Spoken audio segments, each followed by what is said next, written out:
Oh, well, hello, I'm Saad Hassan and welcome to my YouTube channel. I'm hoping that you're having a pleasant stay. Uh, so before I go ahead and take up the problem which I intend to, in fact, um, it occurs to me that if I make one more video, uh, the number of videos which I would have made will be equal to the total number of followers which I have, which is not really a nice feeling to have, might I add. So I believe that that's what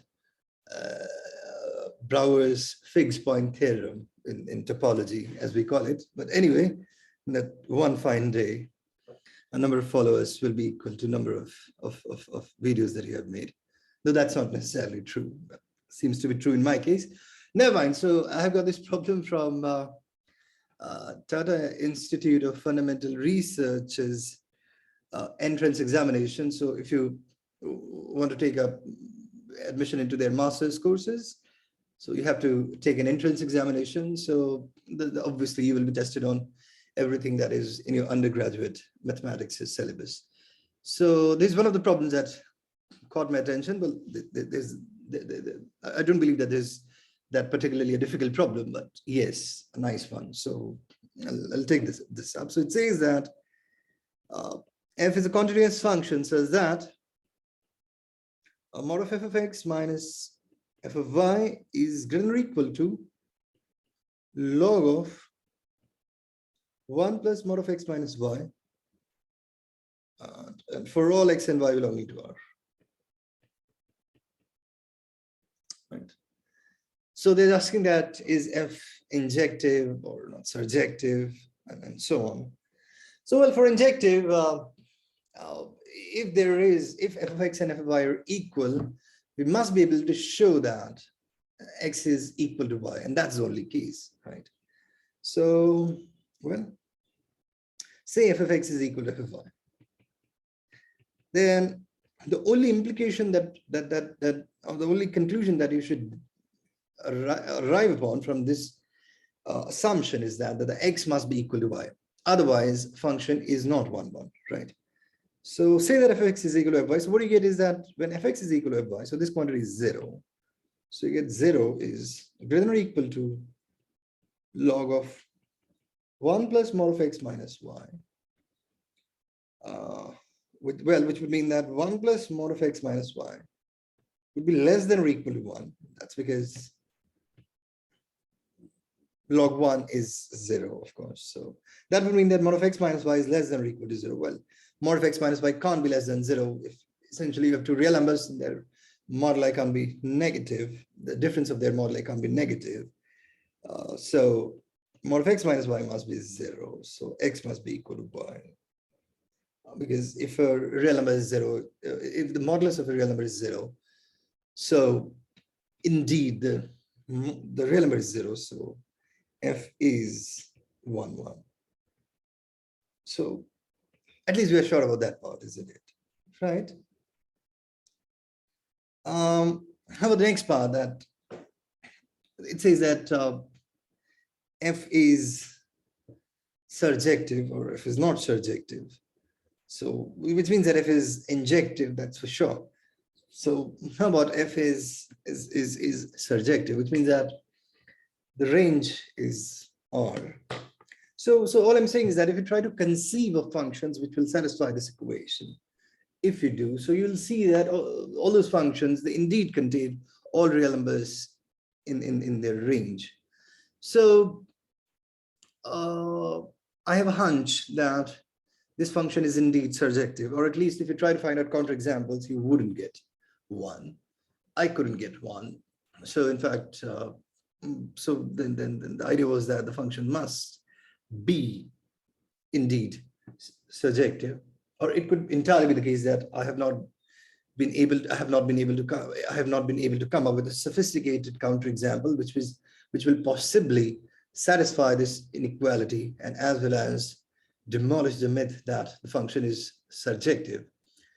But since so many functions are indeed satisfying this inequality, are coming out to you as surjective, so I'm very much inclined to think that the function satisfying this inequality is surjective. That is, the range is all real numbers. Okay, right. So what we have established is that the function is 1, 1. What we know about the function is that the function is continuous. If the function is 1, 1, and we know that the function is continuous, then it's almost trivial to conclude that the function is either going to be strictly increasing or the function is going to be strictly decreasing. So either f is, so continuity and injectivity imply that f is either strictly increasing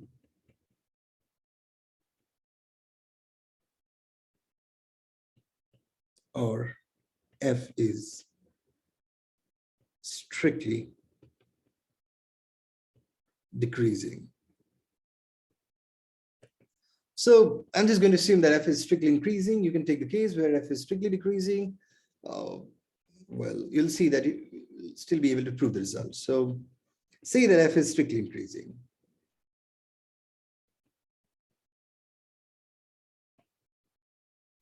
Now, to prove that function takes all real values, so it's entirely possible for a function to be continuous, to be strictly increasing, and still it's entirely possible for the function not to take all real values. An example of that function would be tan inverse x, right? But tan inverse x doesn't satisfy this inequality. So coming back to the point, and the point is that,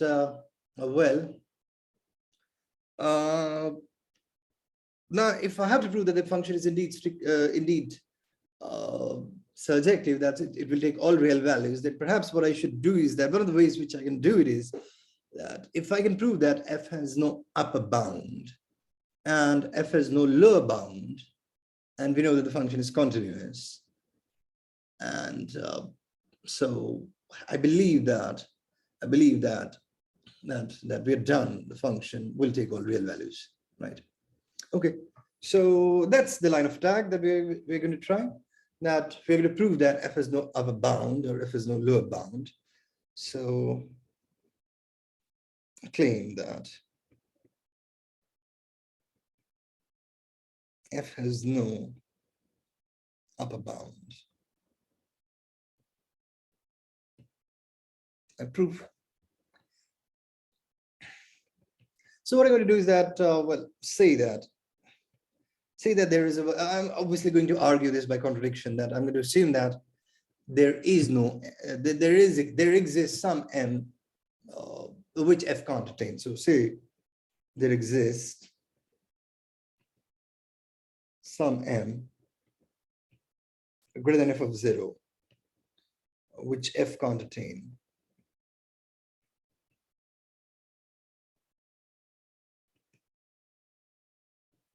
Right. So f of 0 is going to be obviously a number, the value of function at 0, which is just fine. So I'm saying that I don't care what the value of the function is at 0. So like something like that. Say the functional value of 0 is this, something like that. And there is a number m, which I'm assuming that f doesn't attain. I'm hoping that I will arrive upon some contradiction. And if I arrive upon some contradiction, then it would mean that the function f will be able to attain the value m. And since m is arbitrary, so it means that f has no upper bound. Do you agree? Yes.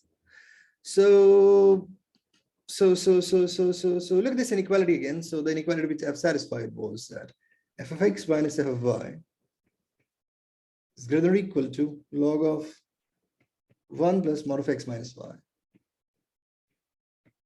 Okay, so I'm going to put y as 0 for obvious reference, and there is nothing special about 0 really, except for making our case easy. I mean, you could pick any reference point, you could let it be y as well.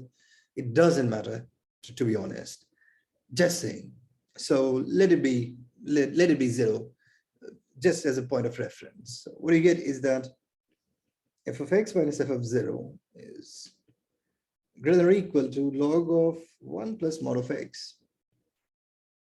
Now think about this, that for x greater than 0, it's almost obvious that f of x will be greater than f of 0. Why? Because we've assumed that our f is a strictly increasing function, right?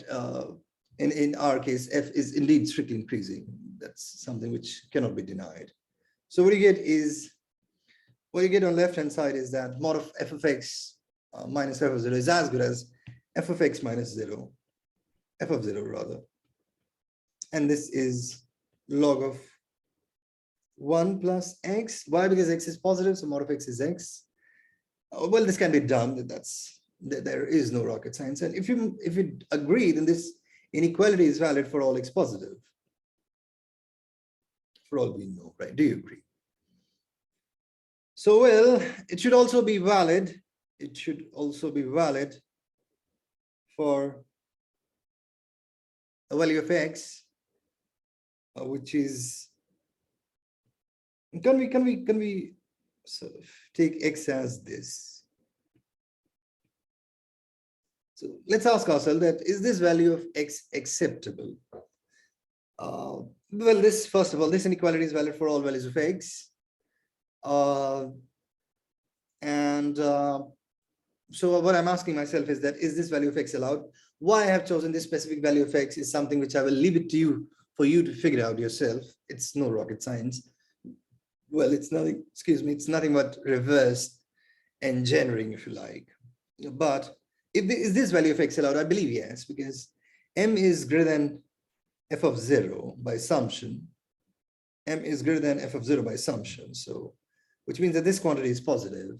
And if this quantity is positive, this number is greater than 1. And if this number is greater than 1, then this number is positive. So this number is indeed positive. So x is equal to this is perfectly an acceptable proposition. Right? So I'm going to put x as this number. And if you put x as this number, what you get eventually is that f of x minus f of 0 is in fact, well, greater than or equal to,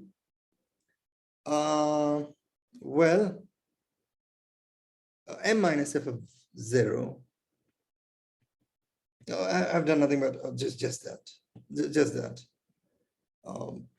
I've put x as this. So when you put x as this, you get log of e to the power m minus f of 0, which is as good as m minus f of 0. So you get f of x is greater than or equal to m.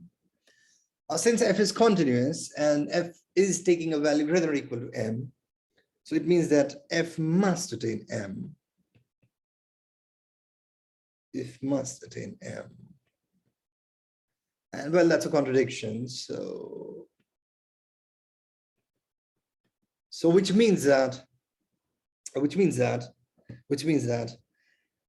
the assumption that there exists some m greater than f naught, which f can't attain, it's incorrect, which means that f will be able to attain m, which means that f has no upper bound.